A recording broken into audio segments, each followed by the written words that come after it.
آلے نبی کا پیار ہے ایمان کی زندگی،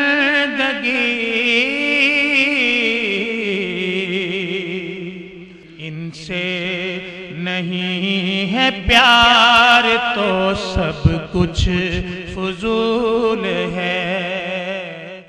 نحمدہ ونصلی ونسلم علی سیدنا و مولانا محمد رسولہ النبی الامین المکین الحنین الکریم الرؤوف الرحیم وعلی آلہ الطیبین الطاہرین وصحبہ الکرام المتقین المنتجبین۔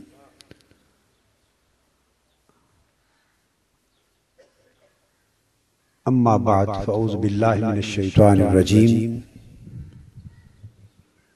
بسم اللہ الرحمن الرحیم، اہدنا الصراط المستقیم، صدق اللہ مولانا العظیم۔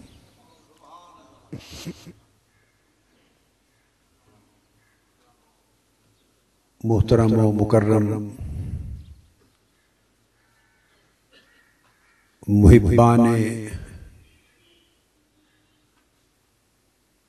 اہل بیت اور عزاداران حسین،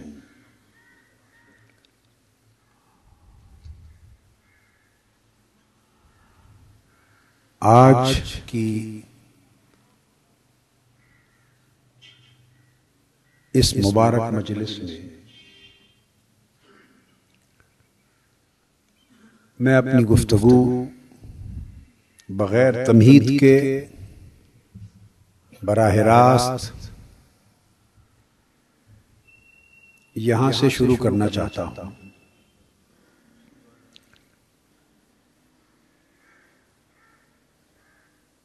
کہ انسان کے قلب اور باطن سے ایک آواز بلند ہوئی،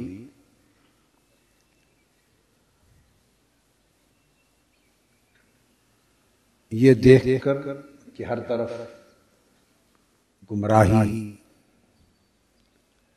کا سیلاب ہے، شیطانی قوتیں حملہ آور ہیں، بندے نے عرض کیا باری تعالیٰ ہمیں سیدھا راستہ دکھا جو منزل تک پہنچا دے۔ اس دعا میں 3 الفاظ ہیں، اہدنا، پھر الصراط اور پھر المستقیم، 3 لفظ۔ اہدنا ہمیں دکھا دے، صراط راستہ، المستقیم سیدھا جو منزل تک پہنچا جاتے۔ اہدنا کے ذریعے منزل کا اور مقصد کا شعور ملا۔ بھولے بھٹکے انسان کو نہ اپنا مقصد حیات معلوم ہے نہ اپنی منزل معلوم ہے۔ حکم ہوا اہدنا کہ باری تعالیٰ ہمیں شعور عطا کر زندگی کے مقصد کا،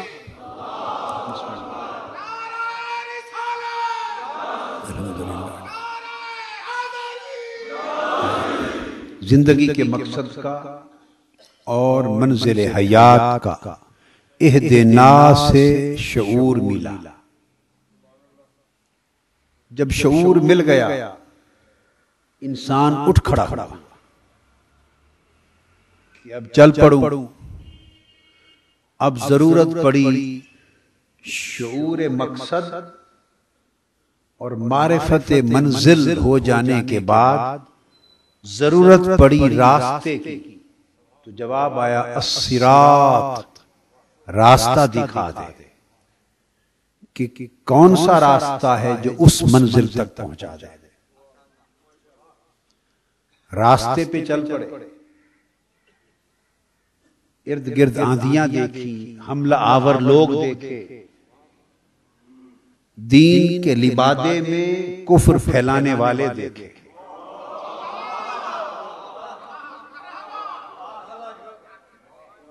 ہدایت کے نام پر گمراہی کا کاروبار کرنے والے دیکھے،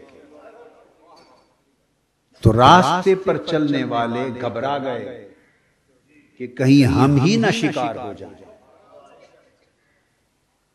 تو تیسری آواز آئی المستقیم، استقامت مانگ لو۔ شعور مانگا، دیا، راستہ مانگا، دکھایا، اب اگر یہ ڈر ہے تو استقامت مانگو۔ تو عرض کیا المستقیم، سیدھا راستہ بھی دے، اس میں استقامت بھی دے، تاکہ منزل تک پہنچا دے۔ یہ ضرورت اس لیے پڑی کہ جب وہ صراط مستقیم پہ بندہ چل پڑا، منزل کو پہچان کر چل پڑا، تو ادھر سے ایک آواز آئی، شیطانی آواز کان میں گونجی۔ ابلیس چیلنج دے رہا تھا کہ باری تعالیٰ جو پہلے سے گمراہ ہیں وہ تو ہیں ہی میرے، ان کی تو مجھے فکر نہیں، جو گمراہ ہیں وہ تو میرا لشکر ہے، تو ان کی فکر نہیں، وہ تو میرا کام ہی کر رہے ہیں، میرا ہی کام کر رہے ہیں۔ تو تمہیں فکر کن کی ہے؟ فکر ان کی ہے جو صراط مستقیم پہ چل رہے ہیں، ان کی فکر ہے۔ تو پھر تو کیا کرنا چاہتا ہے؟ اس نے قسم کھائی کہ میں جو تیری سیدھی راہ ہے، لَأَقْعُدَنَّ لَهُمْ صِرَاطَكَ الْمُسْتَقِيمِ، جو تیری سیدھی راہ ہے، مجھے تیری عزت کی قسم، فَبِعِزَّتِكَ لَأُغْوِيَنَّهُمْ أَجْمَعِينَ، تیری عزت کی قسم میں ان سب کو گمراہ کر کے چھوڑوں گا۔ تم اسے ان سب کو کیسے گمراہ کرو گے؟ اس نے کہا مجھے تیری قسم، میں جو تیری سیدھی راہ ہے صراط مستقیم، اس میں تاک لگا کے بیٹھوں گا، سیدھی راہ پر تاک لگا کر بیٹھوں گا، چونکہ حملہ ان پر کرنا ہے جو صراط مستقیم پہ چل رہے ہیں۔ قرآن ہاتھ میں لے کر بیٹھوں گا، چونکہ صراط مستقیم پر تاک لگا کے بیٹھا ہوں، اور حملہ ان پر کرنا ہے جو ہدایت کی راہ پر چل رہے ہیں۔ تو ان ہدایت کی راہ پر چلنے والوں پر حملہ کرنے کے لیے ہتھیار قرآن ہی کا بہتر اور کارگر ہے۔ قرآن لے کے بیٹھوں گا، اسلام کا حوالہ لے کے بیٹھوں گا، دین کا حوالہ لے کے بیٹھوں گا، تب ہی تو صراط مستقیم پر چلنے والے میری بات سنیں گے۔ اس پر بیٹھوں گا اور گمراہ کر دوں گا۔ باری تعالیٰ نے اس کا چیلنج سن لیا، حکم ہوا بدبخت، ان عبادی لیس لک علیہم بسلطان، تجھ سے جتنا ہو سکے تو صراط مستقیم پر تاک میں بیٹھ، جتنے حملے تو کر سکے کر، جتنے منصوبے تو بنا سکے بنا۔ میری بات بھی سن لے، ان عبادی، جو میرے بندے ہیں ان پر تیرا بس نہیں چلے گا، جو میرے بندے ہیں ان پر تیرا بس نہیں چلے گا، ہاں جو زر کے بندے ہیں ان پہ چلتا رہے گا، جو زر کے بندے ہیں ان پہ چلتا رہے گا، میرے بندوں پر نہیں چلے گا۔ تو گویا اللہ پاک نے اب یہاں ایک بات ہے، وہ ہدایت کی راہ پر حملہ آور ہوا، بچانا ہدایت کو مقصود ہے، بچانا ہدایت یافتگان کو مقصود ہے، مگر بچانے کے لیے رب کائنات نے فرمایا ان عبادی، میرے بندوں پر تیرا بس نہیں چلے گا، تو اس نے اپنی ہدایت کی راہ بچانے کے لیے اپنے بندوں کو ڈھال بنا دیا، اپنے بندوں کو ڈھال بنا دیا۔ تو پھر ہم کیسے بچیں گے باری تعالی؟ اللہ پاک نے فرمایا بس جو میرے بندوں سے جڑ جائیں گے وہ بچ جائیں گے۔ عبادی، جو میرے بندوں سے جڑ جائیں گے وہ بچ جائیں گے، اور جو میرے بندوں سے جدا رہیں گے اور خود سے قرآن کی بات کرنا چاہیں گے وہ پھنس جائیں گے، وہ پھنس جائیں گے۔ اس لیے کہ یہ قرآن ہی نے تو اعلان کیا ہے یُضِلُّ بِهِ کَثِیرًا وَیَہْدِی بِهِ کَثِیرًا، بہت سے یہی قرآن پڑھ کے ہدایت پا رہے ہیں اور بہت سے اسی قرآن کے نام پر گمراہ ہو رہے ہیں۔ لہذا جو ہدایت یافتہ رہنا چاہتے ہیں وہ کسی مشخص ہدایت کو ڈھونڈیں، جو ہدایت یافتہ رہنا چاہتے ہیں وہ مشخص نمونے ڈھونڈیں ہدایت کے، جو قرآن کی راہ پر رہنا چاہتے ہیں وہ چلتے پھرتے قرآن ڈھونڈیں، وہ چلتے پھرتے قرآن ڈھونڈیں، قرآنی ہدایت کا مشخص نمونہ ڈھونڈیں، ایسی شخصیتوں کو ڈھونڈیں جو قرآن میں ڈھل گئی ہیں اور قرآن جن میں ڈھل گیا ہے، ایسوں کو ڈھونڈیں جو قرآن کے ساتھ ہیں اور قرآن جن کے ساتھ ہیں، ایسوں کو ڈھونڈیں جو قرآن کے ساتھ ہیں اور قرآن جن کے ساتھ ہے، جو قرآن میں اس طرح ڈھل گئے ہیں کہ وہ اور قرآن اب کبھی جدا نہیں ہو سکتے۔ تو آقا علیہ السلام کی بارگاہ میں عرض کیا آقا کسی ایسے کا نام ہی بتا دیں،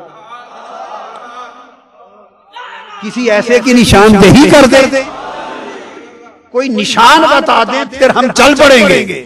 تو میرے آقا نے فرمایا علی مع القرآن والقرآن مع علی لا یفترقا حتی یردا علی الحوض، فرمایا اگر چلتے پھرتے قرآن کو ڈھونڈنا ہے، قرآن کی ہدایت کے مشخص نمونے ڈھونڈنے ہیں، ان کو ڈھونڈنا ہے جو قرآن سے اور قرآن جن سے جڑ گیا ہے، تو فرمایا سنو علی قرآن کے ساتھ ہے، قرآن علی کے ساتھ ہے، یہ ایسے جڑ گئے ہیں کہ حوض کوثر پر آنے تک جدا نہ ہو۔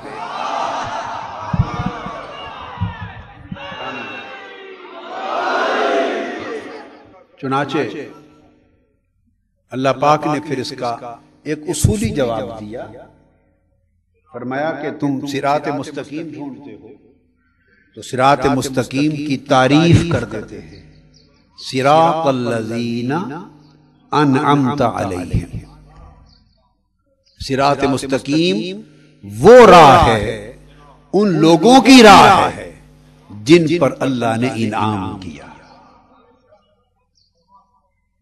جن پر اللہ کا انعام ہوا، اس راہ کا نام صراط مستقیم ہے۔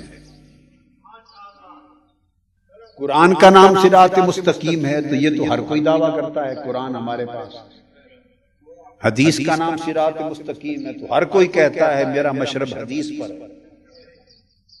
یہ دعویٰ تو ہر کوئی کرتا ہے، مگر اس کو معین کر دیا، مشخص کر دیا یہ کہہ کر کہ صراط مستقیم وہ راہ ہے، ان بندوں کی راہ ہے جن پر میں نے انعام کیا۔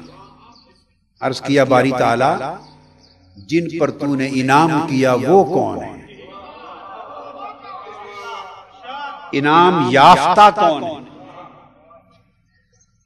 ان کے دروازے تک پہنچا دے، اگر انہی کی راہ پر چلنے سے صراط مستقیم کی حفاظت ہے تو ان راستوں پر، ان دروازوں پر پہنچا دے۔ فرمایا من یطع اللہ والرسول فاولئک مع الذین انعم اللہ علیہم من النبیین والصدیقین والشہداء والصالحین وحسن اولئک رفیقا۔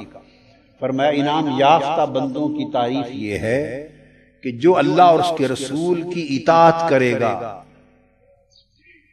وہ ان لوگوں کی معیت اور سنگت پا لے گا جن پر اللہ نے انعام فرمایا، اور جن پر اللہ نے انعام فرمایا وہ چار طبقے، وہ انبیاء، صدیقین، شہداء اور صالحین۔ یہ چار طبقے ہیں جن پر اللہ کا انعام ہوا۔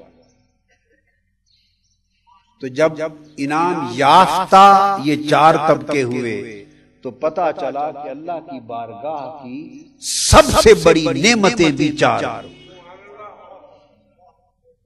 سب سے بڑی نعمتیں بھی چار ہوئی۔ انبیاء کو جو نعمت ملی وہ نعمت نبوت ہوئی، صدیقین کو جو نعمت ملی وہ نعمت صدیقیت ہوئی، شہداء کو جو نعمت ملی وہ نعمت شہادت ہوئی، صالحین کو جو نعمت ملی وہ نعمت صالحیت ہوئی۔ تو چار اس کائنات میں، کارخانہ ہستی میں چار سب سے بڑی نعمتیں اللہ کی ہوئی، نبوت بولیے، صدیقیت، شہادت اور صالحیت۔ یہ چاروں نعمتیں ساری کائنات کو محمد مصطفیٰ صلی اللہ علیہ وآلہ وسلم کے صدقے سے ملی۔ یہ چاروں نعمتیں کائنات میں بٹی بطفیل مصطفیٰ صلی اللہ علیہ وآلہ وسلم۔ انبیاء کو نبوت ملی اس لیے کہ تاجدار کائنات کا دامن نعمت نبوت سے بہرور تھا۔ صدیقین کو صدیقیت ملی اس لیے کہ تاجدار کائنات کا دامن، اپنا دامن نعمت صدق و صدیقیت سے بہریاب تھا۔ صالحین کو صالحیت ملی اس لیے کہ تاجدار کائنات کا اپنا دامن صالحیت، کمال صالحیت سے بہریاب تھا۔ جب نبیوں کو نبوت دامن مصطفیٰ سے ملی، صدیقین کو صدیقیت دامن مصطفیٰ سے ملی، صالحین کو صالحیت دامن مصطفیٰ سے ملی، تو شہداء کو شہادت کہاں سے ملی؟ شہداء کو نعمت شہادت کہاں سے ملی؟ نبیوں کو نبوت واسطہ مصطفیٰ سے اس لیے ملی کہ حضور صاحب نبوت تھے اور ہیں، نبوت تھی سو نبوت کی نعمت بانٹی، آپ کے صدقے سے بٹی۔ صدیقیت اس لیے صدقہ مصطفیٰ سے بٹی کہ آپ کے پاس اپنے دامن میں خزانہ صدیقیت تھا۔ صالحین کو صالحیت کی نعمت اس لیے کائنات میں بٹی کہ ساری صالحیت خود دامن مصطفیٰ میں تھی۔ تو اس طرح شہداء بھی ہوئے، ان کو نعمت شہادت بھی ملی، تو لازم ہے کہ وہ نعمت شہادت مصطفیٰ کے وجود اور آپ کے دامن سے ملے۔ اگر دامن مصطفیٰ سے ملے تو پھر شہادت نعمت ہے، اور جو دامن مصطفیٰ میں نہیں وہ نعمت ہی نہیں ہے۔ جو دامن مصطفیٰ میں نہیں وہ نعمت سرے سے نعمت ہے ہی نہیں۔ نعمت کو نعمت کا درجہ اس لیے ملا کہ وہ بصدقہ مصطفیٰ ملی۔ تو شہادت اگر تو دامن مصطفیٰ سے ملی تو لازم ہے کہ حضور شہید بھی ہوں، لازم ہے کہ حضور علیہ السلام شہید بھی ہوں، اور اگر حضور شہید نہ ہو تو شہادت نہ نعمت رہتی ہے نہ عبادت۔ اگر شہادت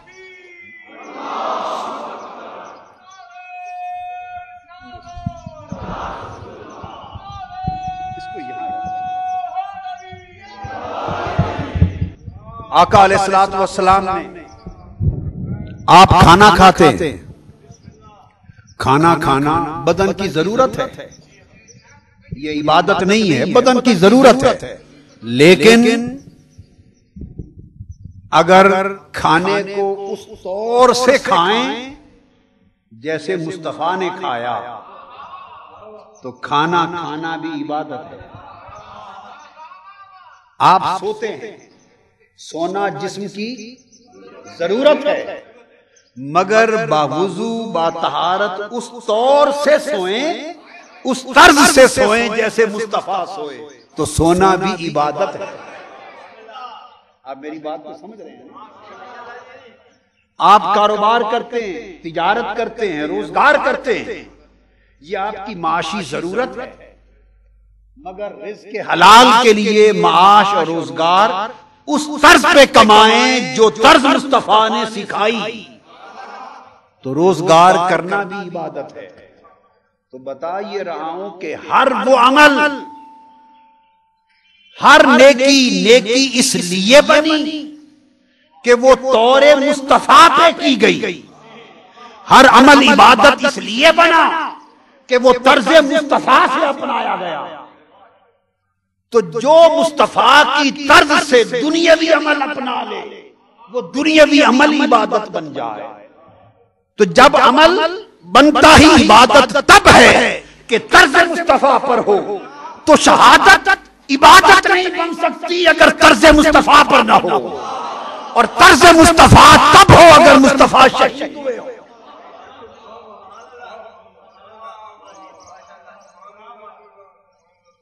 اور دوسری بات یہ، اگر حضور کی ذات پاک میں شہادت نہ ہو تو شہادت درجہ نہیں بنتا، نیکی نہیں بنتی، عبادت نہیں بنتی، نعمت نہیں رہتی۔ اور ایک اور بات یہ کہ اگر حضور کے دامن میں شہادت نہ ہو تو پھر شہداء نے شہادت باقی نعمتیں در مصطفیٰ سے لی، اور شہادت پھر کسی غیر کے در سے جا کے لی، یہ خدا کی غیرت کو گوارا نہیں، یہ غیرت خدا کو گوارا نہیں۔ فرمایا انما انا قاسم واللہ یؤتی، تقسیم صرف میرا مصطفیٰ کرتا ہے۔ آقا نے فرمایا تقسیم فقط میں کرتا ہوں اور اللہ عطا مجھے کرتا ہے۔ نظام قدرت یہ ہے کہ اس کی عطا میرے پاس آتی ہے، تقسیم میری بارگاہ سے ہوتی ہے۔ لہذا یہ ممکن نہیں اور یہ بھی اللہ کی غیرت کو گوارا نہیں کہ مصطفیٰ تو شہادت سے محروم ہو۔ قیامت کے دن ہر عمل والا، ہر تقوی والا، ہر نیکی والا، ہر نعمت والا، ہر درجہ والا جب بارگاہ خدا میں پیش ہو تو ساری نیکیاں ہر ایک کی نیچے ہوں، مصطفیٰ کی ہر نیکی سب سے بلند ہو، مگر جب شہید آئیں تو خدا کی غیرت کو یہ کب گوارا ہے کہ شہید ایک نعمت ایسی پیش کریں جو بہت سے ہزاروں کے پاس ہو اور خدا کے محبوب مصطفیٰ کے پاس نہ ہو، گوارا نہیں۔ تو لازم ہوا کہ شہادت بھی دامن مصطفیٰ میں ہو، لازم ہوا کہ شہادت بھی دامن مصطفیٰ میں ہو۔ اب جب یہ طے ہوا کہ شہادت دامن مصطفیٰ میں ہو تو تب شہادت نعمت بنتی ہے۔ تو دوسری طرف قرآن مجید میں ایک اللہ کا وعدہ تھا، واللہ یعصمک من الناس، محبوب دشمن کے ہاتھوں تمہاری موت واقع نہیں ہوگی، اللہ آپ کو دشمنوں کے ہاتھ کے شر سے محفوظ رکھے گا، یعنی آپ کی وفات کا سبب کوئی شخص، کوئی دشمن نہیں بن سکتا. اس وعدے نے شہید ہونے سے روک دیا اور نعمت نے شہید ہونے کا تقاضا کر دیا. وعدہ الہی نے روک دیا کہ کسی دشمن کے خنجر سے مصطفیٰ کی گردن نہ کٹے، اور نعمت شہادت کی تقسیم نے تقاضا کر دیا کہ پھر یہ نعمت کسی اور دامن سے کہاں مانگنے جائیں، یہ بھی دامن مصطفیٰ میں ہو. تو اب جب یہ بات طے ہوئی تو اب دیکھتے یہ ہیں کہ عمل کوئی بھی عمل ہو تو شہادت کی دو قسمیں، ایک کو کہتے ہیں شہادت سری، ایک شہادت جہری. پہلی بات آپ یوں سمجھیں کہ ہر عمل، تعلق جوڑ لیں، ہر عمل کی دو صورتیں، ایک ہوتا ہے عمل کا جوہر، ایک ہے عمل کی صورت. نماز، آپ نے اقامت کہی، ہاتھ اٹھائے، قیام کیا، رکوع کیا، سجود کیا، تسبیح کی، قرآن پڑھا، تسبیحات کی، یہ جو ساری طرز اپنائی یہ نماز کی صورت. اور اصل نماز جو جوہر کیا تھا، اقم الصلاۃ لذکری، اللہ کی یاد، وہ نماز کا جوہر ہوا. یاد، ذکر نماز کا جوہر ہوا. اور یہ جو پورے واجبات اور سنن اور مستحبات یہ نماز کی صورت ہوئی. تو ایک عمل کی صورت اور ایک عمل کی حقیقت، جوہر، روح. اب جب یہ بات آپ سمجھ گئے تو اب شہادت کی طرف آتے ہیں. اب دیکھتے ہیں کہ شہادت کا جوہر کیا ہے. شہادت کا جوہر کیا ہے؟ شہادت کا جوہر ہے شہادت کی آرزو. اگر آرزو نہ ہو، کوشش اور خواہش یہ ہو کہ آنکھ بچا کے بھاگ نکلوں، بچ جاؤں، اور دشمن کی گولی سے آپ مر جائیں تو مر کے بھی شہید نہیں. سمجھ گئے؟ تلوار سے مارے گئے مگر تلوار کھا کر بھی شہید. تلوار ہوگی مگر دیدار نہ ہوگا، چونکہ شہید نہیں ہوئے، چونکہ کوشش رہی کہ بھاگ جاؤں، بچ جاؤں. اتفاق سے ہو گیا، مارے گئے، بچنے کا موقع نہیں ملا. تو گویا شہادت کے لیے پہلے لازم ہے کہ شہادت کی آرزو. اس کو کہتے ہیں جوہر شہادت. صحیح بخاری میں ہے، آقا علیہ السلام فرماتے ہیں، حدیث پاک میں ہے، حضور علیہ السلام عمر بھر یہ دعا کرتے تھے، لَوَدِدْتُ أَنْ أُقْتَلَ فِي سَبِيلِ اللَّهِ ثُمَّ أُحْيَا ثُمَّ أُقْتَلَ ثُمَّ أُحْيَا ثُمَّ أُقْتَلَ ثُمَّ أُحْيَا ثُمَّ أُقْتَلَ ثُمَّ 5 مرتبہ دہرایا. فرمایا میں بڑی شدید آرزو کرتا رہتا ہوں، تمنا کرتا رہتا ہوں کہ کاش میں اللہ کی راہ میں شہید کیا جاؤں، پھر زندہ کیا جاؤں، پھر شہید کیا جاؤں، پھر زندہ کیا جاؤں، پھر قتل کیا جاؤں، پھر زندہ کیا جاؤں، پھر قتل، اور اس طرح یہ سلسلہ خدا کی راہ میں جان دینے کا چلتا رہے. اب آپ دیکھیے اگر شہادت کی آرزو بھی ہو تو ایک ہی بار آدمی کہتا ہے باری تعالیٰ میری آرزو ہے مجھے اپنی راہ میں شہید کر لے، ایک ہی بار کہتا ہے. مگر پیغمبر فرماتے ہیں کہ باری تعالیٰ تیری راہ میں جان دوں، پھر جان دے، پھر دوں، پھر دے، پھر تو دیتا جا، میں تجھے دیتا جا. یہ کیا ہے؟ یہ فقط آرزو شہادت نہیں، یہ کمال آرزو شہادت، یہ انتہائی آرزو ہے. یہ اور شان مصطفیٰ بھی یہ ہے کہ جو خوبی مصطفیٰ میں ہو وہ فقط ہو ہی نہیں بلکہ ہو بھی صحیح اور اس کمال پر ہو کہ کائنات میں کسی میں خوبی اتنی بلند درجے کی نہ ہو. لہذا آقا علیہ السلام کی زندگی میں آرزو شہادت اس کمال کی تھی. تو شہید ہونے کی آرزو تھی، گویا جوہر شہادت، بولیے جوہر شہادت پایا گیا. جوہر شہادت پایا گیا، خدا کی راہ میں جان، بار بار جان دینے کی آرزو پائی گئی. تو شہادت کا جوہر تھا. اب تھی شہادت کی صورت. اب تھی شہادت کی صورت، تو صورت شہادت پہ جب پہنچے تو اس کی دو قسمیں، ایک شہادت سری، ایک شہادت جہری۔ زہر سے شہید ہو جائے تو شہادت سری، ایک مثال دے رہا ہوں بس ایک مثال، اور اگر تلوار یا بندوق سے شہید ہو جائے تو شہادت جہری۔ مختصر دو باتیں کہہ دی ہیں بس، تو زہر سے موت ہو تو شہادت سری، اور اگر دشمن کی تلوار سے موت ہو تو شہادت جہری۔ جوہر شہادت بشکل انتہائے آرزو وجود مصطفیٰ میں تھا صلی اللہ علیہ وآلہ وسلم، مگر صورت شہادت درکار تھی، اور شہادت کی دو صورتیں تھیں، ایک یہ کہ وفات زہر سے ہو، ایک یہ کہ وفات تلوار سے، نیزے سے ہو، گولی تلوار سے ہو۔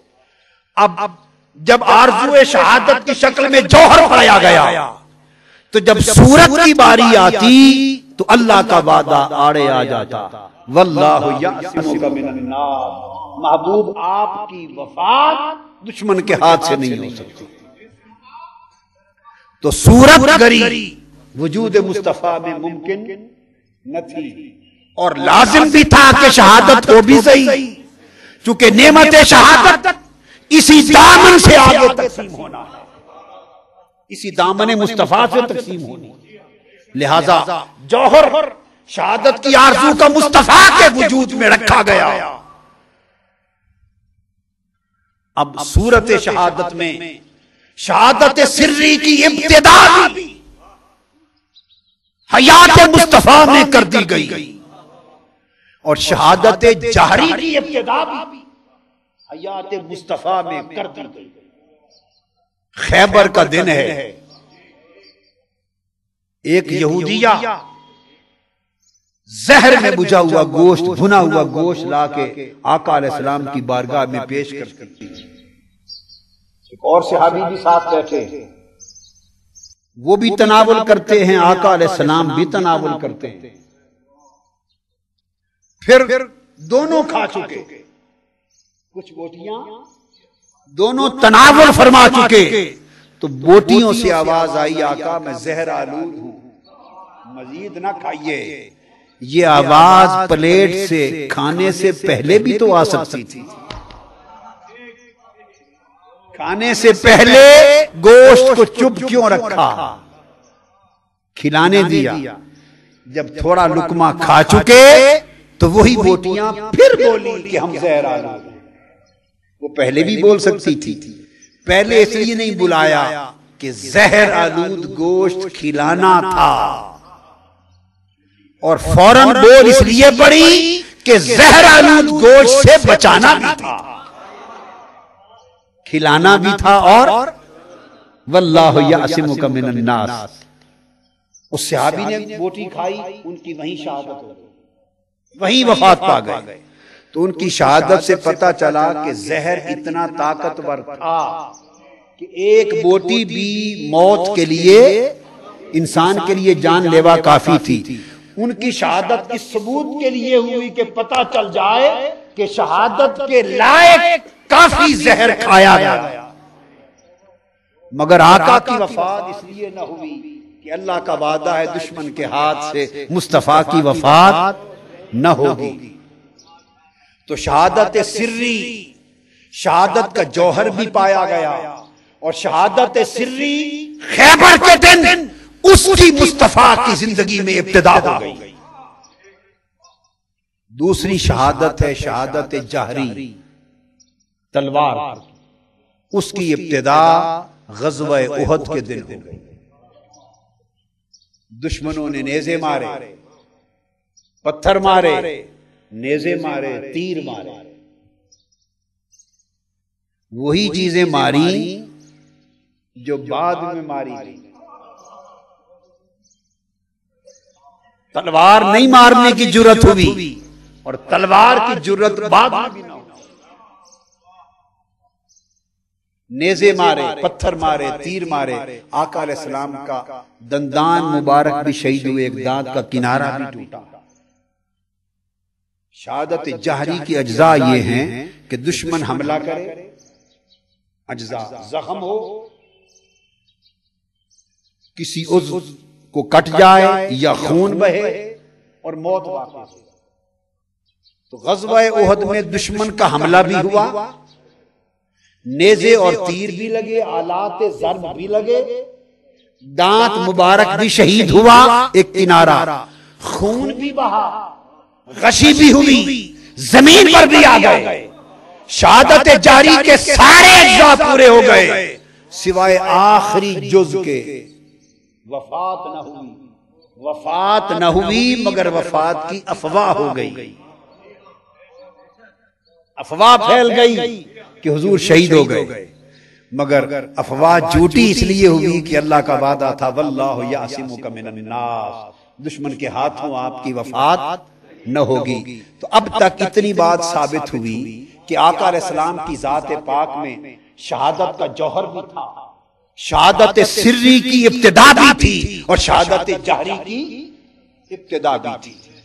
ابتدا شہادت سری کی بھی ہو گئی، ابتدا شہادت جہری کی بھی ہو گئی، مگر ابتداؤں کے بعد اب شہادت سری کا بھی ظہور تام باقی تھا، شہادت جہری کا بھی ظہور تام باقی تھا۔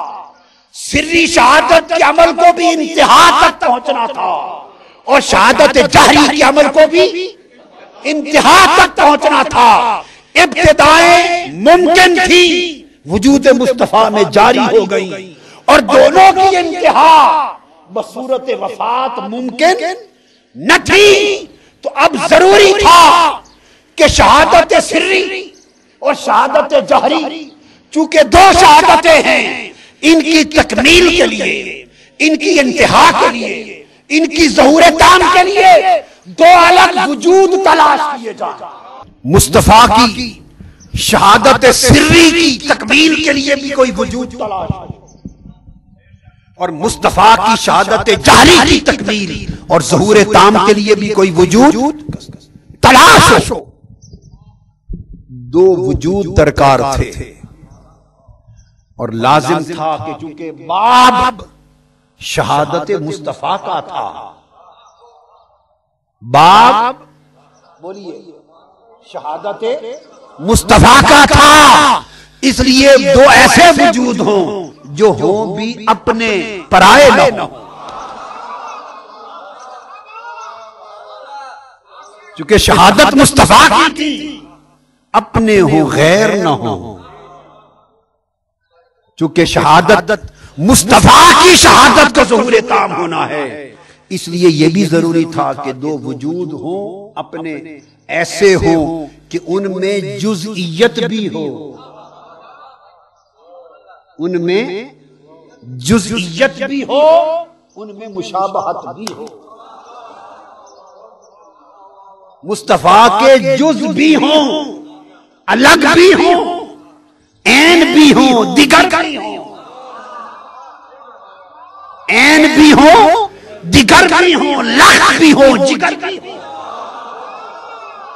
الگ بھی ہوں اور ایسے ہوں کہ دیکھو تو مصطفیٰ لگے،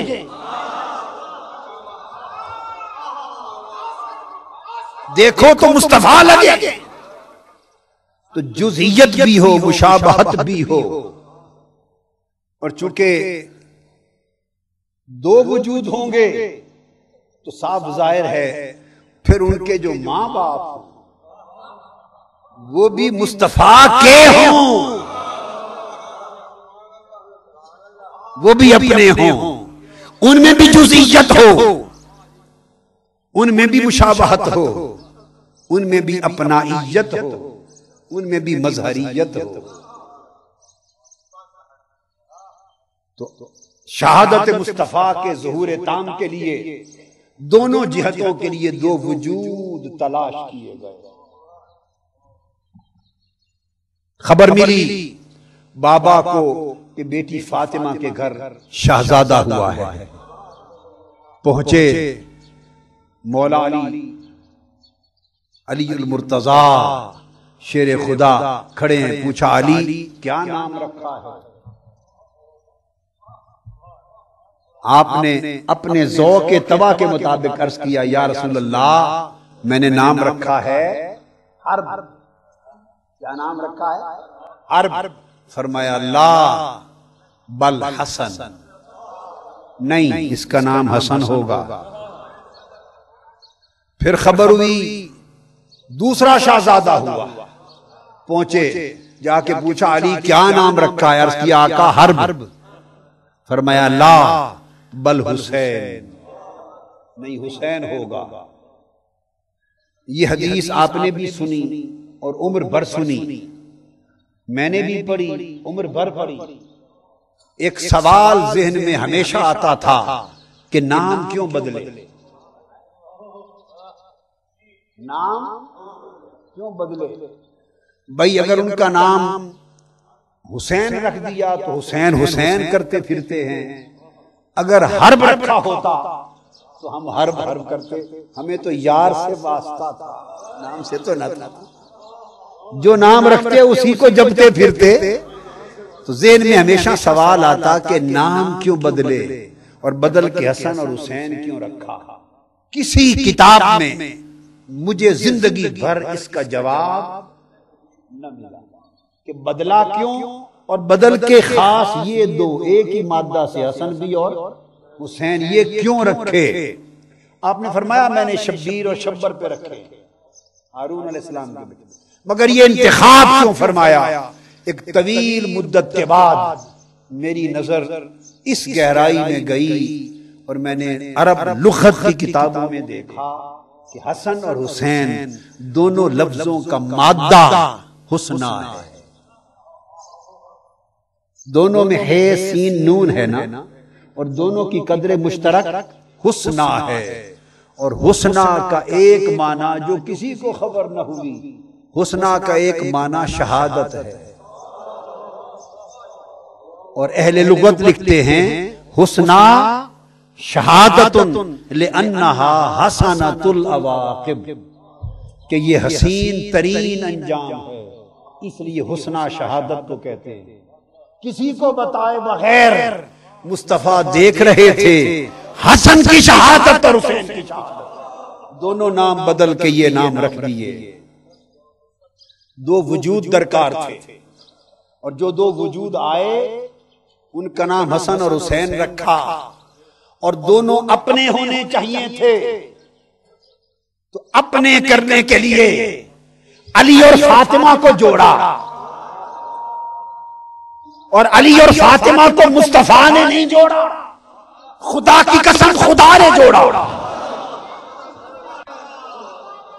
جبرائیل امین آئے مسجد نبوی، عرض کیا یا رسول اللہ ابھی آیا ہوں، اللہ نے علی اور فاطمہ کا نکاح پڑھا دیا ہے، عقد ہو گیا ہے مالائے اعلیٰ میں، اب آپ زمین پر کر دیں.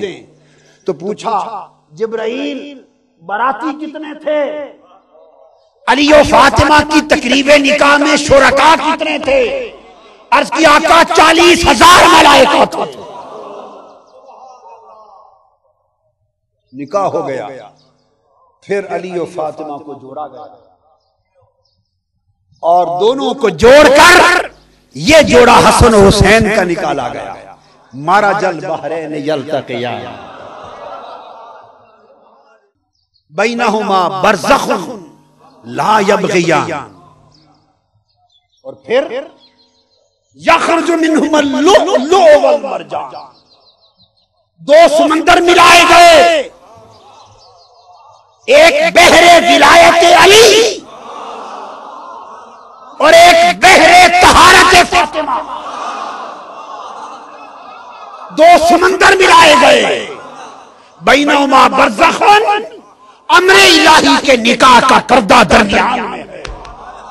اور ان دو علی و فاطمہ کے سمندروں کے ملنے سے یخرج منہما اللؤلؤ والمرجان، ایک موتی نکلا ایک مرجان نکلا. تھوڑا غور درکار ہے، موتی سیپ میں ہوتا ہے، موتی سیپ میں ہوتا ہے. سیپ کو سمندر کی لہریں لگ لگ کر جب نکالتے ہیں تو خدا کی قسم سبز نظر آتا ہے. سیب سبز نظر آتا ہے، اور سچا موتی کی پہچان یہ ہے کہ دیکھو تو سبز جھلک دے۔ تو موتی کی رنگت سبز ہے، مرجان کی رنگت سرخ ہے۔ ولایت علی کا سمندر اور طہارت فاطمہ کا سمندر ملے، لؤلؤ مرجان، موتی حسن بن کے نکلا، مرجان حسین بن کے نکلا۔ حسن کو زہر ملی، زہر سبز تھی، سبز شہادت موتی کی علامت حسن بن کے آ گئی۔ کربلا کی شہادت، خون شہادت سرخ ہو کر حسین کا مرجان بن کے آ گیا۔ حسن اور حسین مشابہت چاہیے تھی، مشابہت کے لیے حسن حسین دونوں کو ایسا بنایا گیا، ایسا تراشا گیا، جس بھی شاہکار کا، جس بھی خلاق کا شاہکار ہو تم، اس نے صدیوں تمہیں سوچا ہوگا۔ ایسا تراشا گیا، ایسا بنایا گیا کہ صحابہ کرام کہتے ہیں ان الحسن کان اشبہ برسول اللہ صلی اللہ علیہ وآلہ وسلم ما کان بین الصدر الی الرأس، والحسین کان اشبہ برسول اللہ صلی اللہ علیہ وآلہ وسلم فی ما کان اسفل من ذالک، سینے سے سر تک حسن مصطفیٰ کی شبیہ تھا، اور سینے سے قدموں تک حسین مصطفیٰ کی شبیہ تھا۔ مشابہت ایسی دی کہ الگ الگ دیکھو تو حسن اور حسین دکھائی دے، فاطمہ کے لال دکھائی دے، اور ملا کے دیکھو تو مصطفیٰ نظر آئے۔ مشابہت کر دی۔ یہ مشابہت ظاہر میں تھی، یہ مشابہت ظاہر میں تھی کہ ظاہر میں بھی مصطفیٰ کے شبیہ ہیں، اور یہی مشابہت باطن میں رکھی، باطن میں مشابہت رکھی یہ کہہ کر کہ من احب الحسن والحسین فقد احبنی ومن احبنی فقد احب اللہ ومن ابغضہما فقد ابغضنی ومن ابغضنی فقد ابغض اللہ۔ جس نے حسن اور حسین سے محبت کی اس نے مجھ سے محبت کی، جس نے حسنین سے بغض رکھا اس نے مجھ سے بغض رکھا۔ تو حب حسنین حب مصطفیٰ ہے، اور بغض حسنین بغض مصطفیٰ ہے۔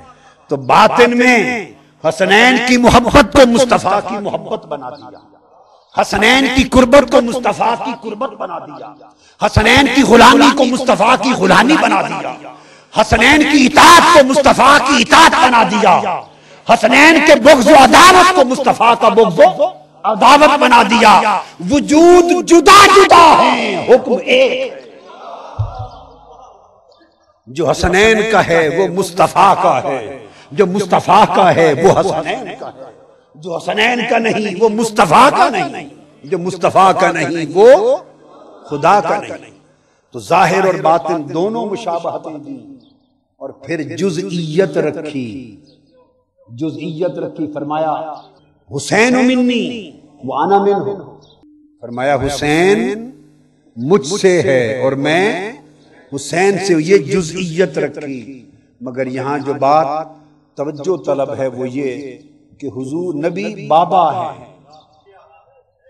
حسین شہزادہ بیٹا ہے، بیٹا بابا سے ہوتا ہے۔ حسین منی، حسین مجھ سے ہے، بیٹا باپ سے ہوتا ہے، نواسا بابا سے ہوتا ہے، شاخ درخت سے ہوتی ہے، پھل شاخ سے ہوتا ہے، جز کل سے ہوتا ہے۔ حسین کا مصطفیٰ سے ہونا سمجھ میں آتا ہے، مگر مصطفیٰ حسین سے کیسے ہوئے؟ اس کا ایک معنی تو یہ تھا جو اہل علم نے بیان کیا، اور آپ نے شاید آپ نے بھی سنا ہو۔ ایک معنی تو یہ تھا جس کو میں ذرا زیادہ نظم دے کر بتا رہا ہوں، زیادہ نظم سے، کہ مصطفیٰ حسین مصطفیٰ سے اور مصطفیٰ حسین سے، جس کا ایک معنی یہ ہے کہ میں مصدر حسین ہوں، مصطفیٰ مصدر حسین ہے اور حسین مظہر مصطفیٰ ہے۔ مصطفیٰ حسین کا مصدر ہے، حسین مصطفیٰ کا مظہر ہے۔ بتانا مقصود یہ تھا کہ جو کچھ حسین کا ہے اس کا ہر کمال مجھ سے ہے، اور جو کچھ میرا ہے اس کا ظہور حسین سے۔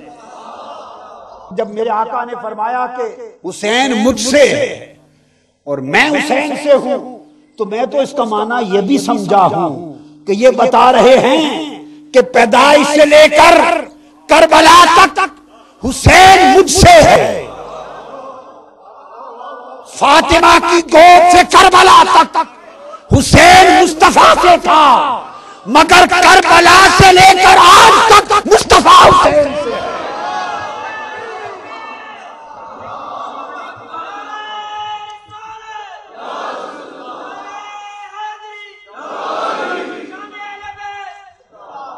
فاطمہ کی گود سے کربلا تک حسین مصطفیٰ سے، اور اسلام زندہ ہوتا ہے ہر کربلا کے بعد، پھر کربلا سے لے کر آج تک اور قیامت تک مصطفیٰ کا دین، مصطفیٰ کا دین حسین سے، مصطفیٰ حسین سے، اس لیے کہ حقہ کے بنا لا الہ است حسین، تو جزئیت بھی عطا کی، مظہریت بھی عطا کی، تو دو شہزادے بنائے اور ایک کو شہادت سری کے لیے منتخب کیا، ایک کو شہادت جہری کے لیے منتخب کیا۔ چونکہ شہادت مصطفیٰ کی تھی، ظہور اور تکمیل اس کی وجود حسین پر ہو رہی تھی، اس لیے شہید تو بڑے ہوئے مگر شہرت کا وہ درجہ جو شہادت حسین کو ملا، جو شہادت حسین کو ملا وہ کسی اور شہادت کو کائنات میں نہ مل سکا، نہ مل سکا۔ اس لیے حسین ابھی شہزادے تھے اور شہید ہونے کے بعد ان کی شہادت شہرت پاتی ہے۔ حسین کی شہادت کی شہرت ماں کی گود میں تھی، نانا کی گود میں تھی۔ دائیں ران پر آقا نے اپنے شہزادے حضرت ابراہیم کو، ایک ران پر امام عالی مقام سیدنا امام حسین بیٹھے ہیں، دو شہزادے بیٹھے ہیں۔ تاریخ بغداد میں خطیب بغدادی لکھتے ہیں جبرائیل امین آ کے عرض کرتے ہیں یا رسول اللہ، اللہ نے آپ کی طرف سلام بھیجا ہے، فرمایا ہے محبوب ایک رکھ لو ایک دے دو۔ آپ نے فرمایا جبرائیل کیا کہا ہے؟ عرض کے حضور عرض کیا ہے ایک کو دوسرے سے فدیہ کر لو، ایک کو دوسرے سے فدیہ کر لو، ایک رکھ لو ایک دے دو۔ حدیث پاک میں ہے آقا علیہ السلام نے ایک نگاہ حضرت ابراہیم کو دیکھا، ایک نگاہ امام حسین کو، شہزادہ حسین کو دیکھا، چشمان مقدس سے آنسو رما ہو گئے۔ جبرائیل کو تکتے ہیں، آنسو بہ رہے ہیں، اور اس کے بعد فرمایا جبرائیل اگر ابراہیم کو دیتا ہوں تو صرف میں روں گا، صرف میں روں گا، اور اگر حسین کو دیتا ہوں تو میرے ساتھ فاطمہ بھی روئے۔ اپنا رونا تو برداشت کر لوں گا مگر فاطمہ کا رونا برداشت نہیں ہوگا۔ فرمایا جبرائیل ابراہیم کو دیتا ہوں، فدیہ کیا۔ تیسرے دن حضرت ابراہیم کی وفات ہو گئی۔ یا رسول اللہ آج تو فاطمہ کے رونے کو دیکھا نہیں جاتا، تو حسین کے بدلے ابراہیم دے دیا، تو کربلا کے دن کس کس کا رونا رہے؟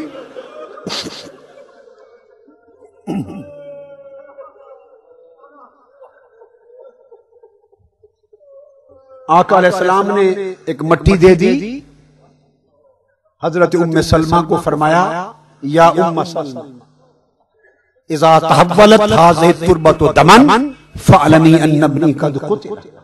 یہ جبرائیل نے ارض کربلا سے مٹی لا کے دی. ان ابنی الحسین یقتل بارض یقال لها کربلا. جس سرزمین کربلا میں میرا بیٹا حسین شہید ہوگا جبرائیل وہاں کی مٹی لا کے دے رہا ہے، اسے تو سنبھال کے رکھ لے. جس دن یہ مٹی خون سے بدل جائے سمجھنا حسین شہید ہو گیا. کربلا کا دن ہے.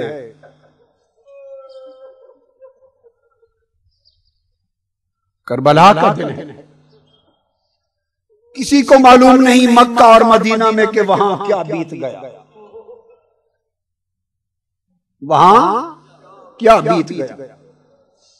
ابن عباس عبداللہ ابن عباس مکہ میں دوپہر کا وقت ہے، بعد ظہر سوئے. حدیث پاک میں کہتے ہیں کہ رہے تو رسول اللہ صلی اللہ علیہ وسلم ذات یوم نصف النہار وبیدہ قارورۃ فیہا دم. قلت ما ھذا الدم یا رسول اللہ قال دم الحسین واصحابہ. ابن عباس کہتے ہیں میں سویا ہوں، خواب میں دیکھا آقا علیہ السلام تشریف لائے، آپ کے سر انور اور ریش مبارک پر گرد ہے، ہاتھ میں شیشی ہے اس میں خون ہے. میں نے پوچھا آقا یہ خون کیسا؟ فرمایا حسین مقتل حسین سے آ رہا ہوں، حسین اور اصحاب حسین کا خون شہادت جمع کر کے لایا ہوں. ابن عباس ادھر یہ شہادت دیتے ہیں. سرزمین مدینہ پر ام المومنین حضرت ام سلمہ بیدار ہوتی فرماتے ہیں میں نے ابھی آقا کا خواب میں دیکھا ہے، ابھی خواب میں دیکھا ہے. وعلی رأسہ التراب قلت ما لک یا رسول اللہ قال شہدت قتل الحسین آنفا. میں نے آقا یا رسول اللہ یہ حالت کیا ہے؟ فرمایا ام سلمہ ابھی مقتل حسین سے آ رہا ہوں. آپ اٹھی، فرمایا شیشی لاؤ. شیشی دیکھی تو خون سے بدل گئی تھی. فرمایا ان ابن الحسین ان الحسین ابن المصطفیٰ قد قتل، شہید کر دیے گئے. ادھر حسین جب ساری راتیں گزر چکی اور شب عاشور آ گئی. شب عاشور خیموں کی آخری رات، میدان کربلا کی آخری رات.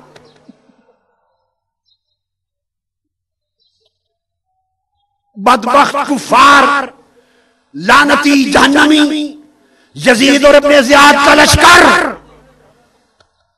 حملے اور قتل حسین کی تیاری میں ہے، اور خانوادہ رسول کا ایک ایک فرد شب عاشور مناجات الہی میں ہے، عبادت اور مناجات الہی میں ہے. یہ رات شب عاشور بنو امیہ کا زمانہ، مجھے یہاں حدیث یاد آ گئی. شب عاشور کا وقت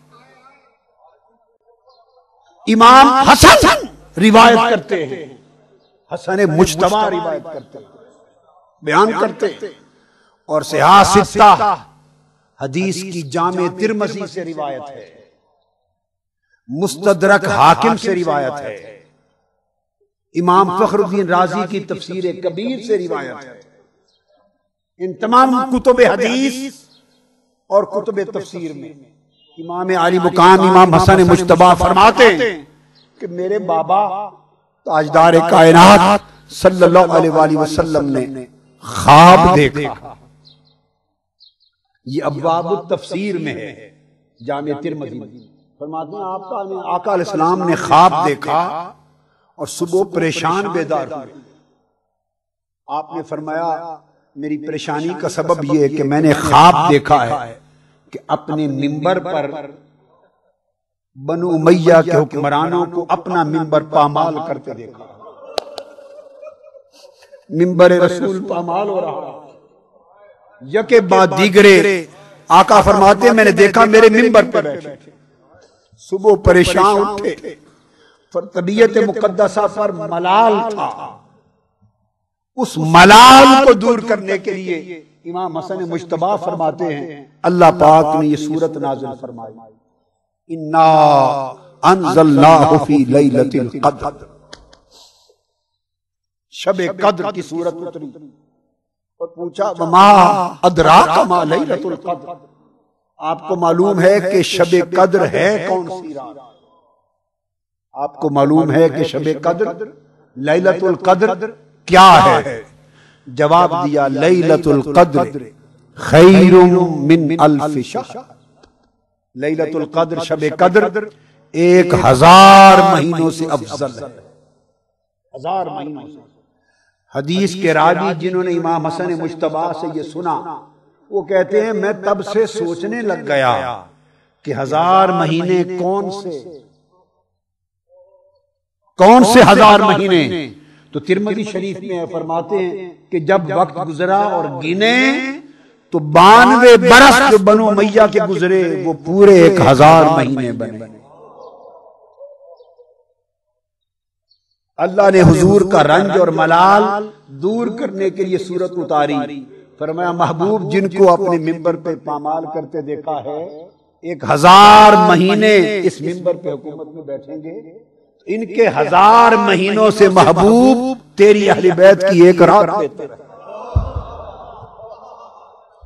یہ 1000 مہینے بنو امیہ کے، حدیث تو وہاں ختم ہو گئی کہ 1000 مہینوں سے مراد بنو امیہ کے 92 سال 1000 ماہ ہیں، بنو امیہ کے 1000 ماہ، حدیث ختم ہو گئی۔ اب اس سے آگے اپنا اجتہادی اطلاق کر رہا ہوں، اجتہادی اپنی ذمہ داری پر، اپنی علمی ذمہ داری پر اطلاق کر رہا ہوں کہ جب 1000 ماہ تخت دمشق کے ہوئے،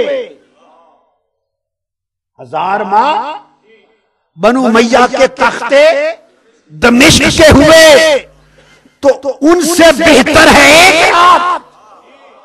تو میرا وجدان یہ کہتا ہے جب ایک طرف تخت دمشق کے 1000 مہینے ہوں تو ایک رات جو تخت دمشق کے 1000 مہینوں سے بہتر ہے وہ سیدہ زینب کی شب عاشور،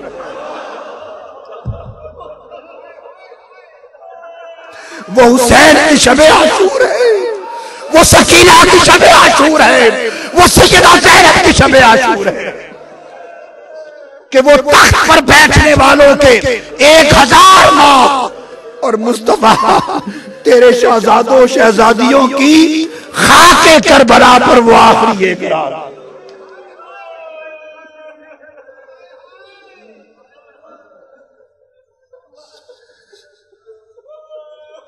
شب عاشور آخری رات، آنکھ لگ گئی، عبادت کرتے مناجات کرتے، کبھی اس خیمے میں جاتی کبھی اس خیمے میں جاتی۔ ایک فکر تھی کہ یہ جو خاندان کے جوان ہیں کل جب میرے بھائی حسین کی باری آئی تو کہیں بے وفائی نہ کر جائے، کبھی ان کی وفا کا جا کے امتحان کرتی، پھر وہ جب پکے نظر آتے پختہ نظر آتے تو وہ جو انصار و اصحاب تھے دوسرے خاندانوں کے آئے ہوئے وفادار ان کا امتحان کرتی کہ میرے ماں جائے حسین کا وقت آئے تو کہیں یہ نہ بہک جائے۔ رات ان کی وفاداریوں کے امتحان میں رہتی، مناجات میں رہتی۔ امام حسین کو دیکھا اسی رات کے لمحے، اور جب دونوں طرف دیکھا کہ دونوں نے قسمیں کھا لی ہیں کہ اپنی جانیں حسین سے پہلے دے دیں گے تو حوصلہ ہو گیا ایک لمحے کے لیے۔ ادھر سے خیمے سے امام حسین نکلے، سامنے سے سیدہ زینب آ رہی، ان کی وفاداری کی شہادتیں دیکھ کر ایک لمحے کے لیے مغموم چہرے پہ مسکراہٹ آ گئی۔ عالی مقام پوچھتے ہیں بہن زینب جب سے مدینہ سے چلی ہو آج رات تک تمہیں ہنستے نہیں دیکھا، آج مسکراہٹ کہتی ہے، عرض کرتی ہے بھائی حسین دونوں خیموں سے وفاداری کی بات سن کے آ رہی،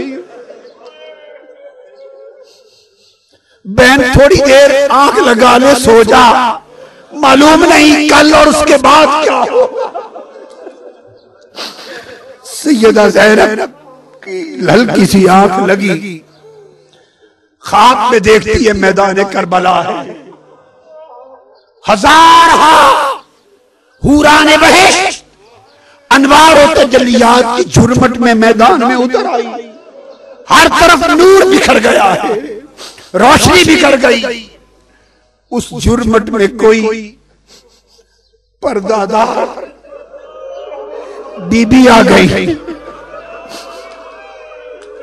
اور وہ آ کر سرزمین کربلا کی ایک جگہ پہ جھاڑو دے رہی ہے۔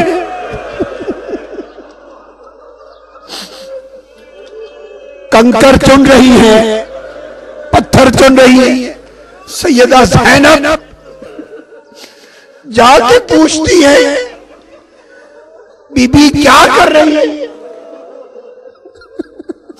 فرماتی ہے بیٹی زینب کل جب میرے حسین کا لاشا یہاں گرے گا تو کہیں اس کے لاشے کو کنکر نہ چپ جائے، جگہ صفا کر رہی۔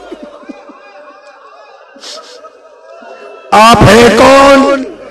پردہ تو اٹھایا تو سیدہ کائنات۔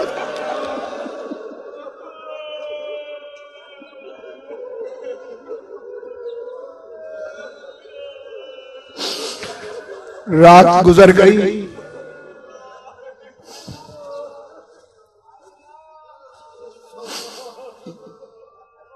10 محرم کے دن یکے بعد دیگرے سب شہید ہو گئے، یکے بعد دیگرے سب شہید ہو گئے۔ آخر پہ امام عالی مقام نے جان آفری کے سپرد کر جانے لگے، سب کو ودا کہا، اللہ کے حوالے کیا، گھوڑے پر بیٹھے، ذوالجناح پہ بیٹھے، اس کی لگام کھینچی، پاؤں مارے، گھوڑا نیچے سر کر کے کھڑا ہے، چلتا نہیں۔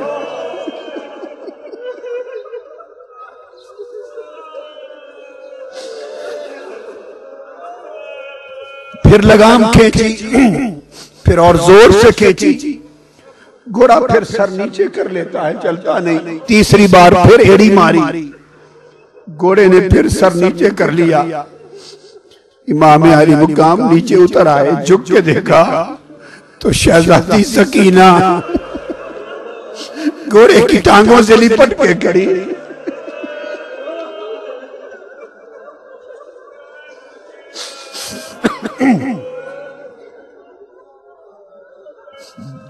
ذوالجناح بابا کو نہ لے جا،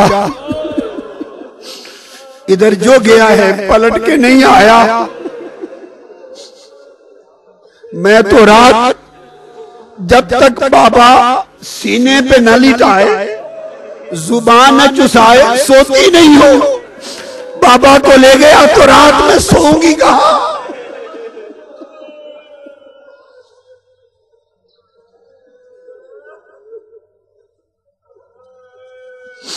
آقا نے دلاسا دیا، پیار کیا، سیدہ زینب کے سپرد کیا شہزادی سکینہ کو، رخصت ہو گئے۔ یا ایتھا النفس المطمئنہ ارجعی الی ربک راضیۃ مرضیہ فادخلی فی عبادی وادخلی جنتی کی صدائیں آنے لگ گئی۔ پھر خیمے جل گئے، خانوادہ لٹ گیا، رات کا اندھیرا چھا گیا۔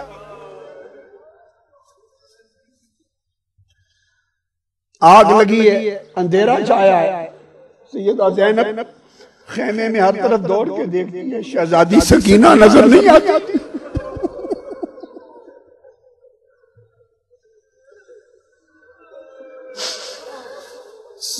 سب طرف جا کے دیکھتی ہیں، آواز دیتی ہیں، شہزادی سکینہ، سیدہ سکینہ نظر نہیں آتی۔ پریشان ہو کر تلاش میں باہر نکلتی ہے، دیکھتے دیکھتے جہاں لاشیں پڑے ہیں شہیدان کربلا اس کے قریب جا پہنچی تو دیکھا کہ جسد حسین کے اوپر کوئی چیز اونچی اونچی ہے. اندھیرا تھا, قریب تو گئے تو سکینہ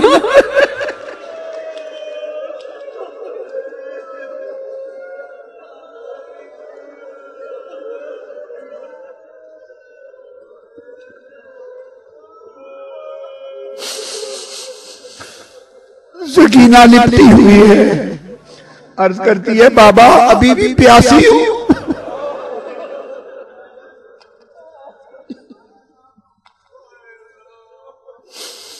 لٹا پٹا قافلہ دمشق پہنچ گیا. سر مبارک نیزوں پر اٹھائے ہوئے رکھ دیے گئے. بدبخت یزید کا دربار لگا. وہ پوچھتا ہے کدھر ہے حسین کی بیبیاں اور بیٹیاں؟ ایک بوڑھی سی خاتون اٹھی, اس کی کمر جھکی ہوئی ہے, ضعیفہ ہے, نحیف ہے, بوڑھی, لکڑی کا عصا کا سہارا لے کے کھڑی ہوئی. اس نے کہا بدبخت زبان سنبھال کر بات کر, یہ وارثان جنت ہیں, یہ وارثان ارض و سما ہے, تاجدار کائنات کی شہزادیاں ہیں, بطول زہرا کی بیٹیاں. ادب سے بات کر. وہ بدبخت یزید پوچھتا ہے اپنے درباریوں سے یہ کون ہے؟ آواز آتی ہے میرا نام فضہ ہے.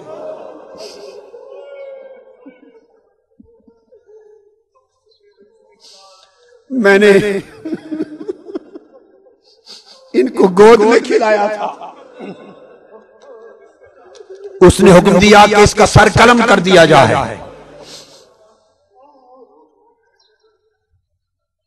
سپاہی اٹھا تلوار لے کر فضہ کا سر قلم کرنے کے لیے.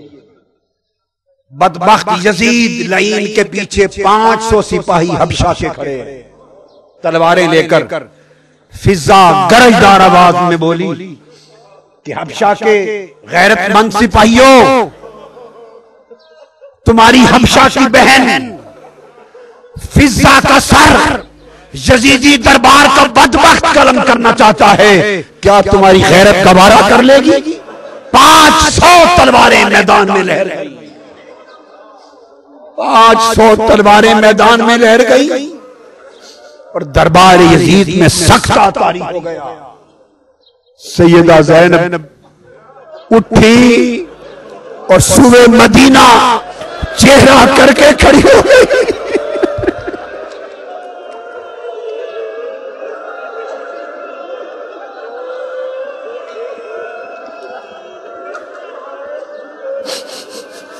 صوبے گنبد خضرا بولی نانا بابا حبشہ کی بیٹی کی جان بچانے کے لیے 500 تلواریں لہر گئی. بابا تیری بیٹیاں اس حال میں کھڑی ہیں.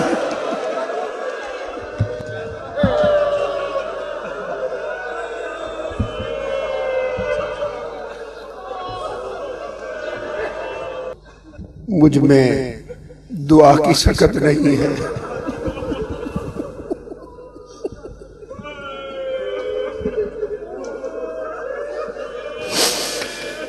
میں نے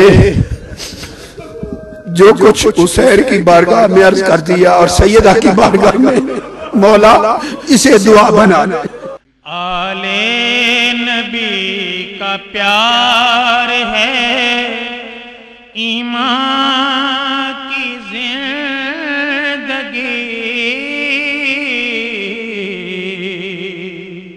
ان سے نہیں ہے پیار تو سب کچھ فضول ہے.